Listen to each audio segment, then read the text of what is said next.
ከተማችን አዲስ አበባ እንደ ስሟ ውብ አበባ እየሆነች ከጊዜ ወደ ጊዜ በከተማ እድሳት ፕሮግራም እየታደሰች ለበዓሎቻችን ድምቀት ለሀገራችን ኢትዮጵያ ተጨማሪ ክብር ለቱሪስቶች ደግሞ መስህብ መሆኗን እየጨመረች ትገኛለች።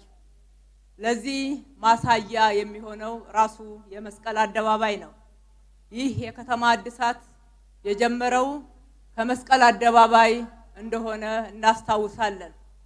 የመስቀል አደባባይ ታድሶ ውብ ሆኖ በመሰራቱ ለበዓሎቻችን ድምቀት ክብራችንን የሚጨምር እንዲሁም ለምእመናንና ለታዳሚዎች ደግሞ ምቾትን ጨምሯል።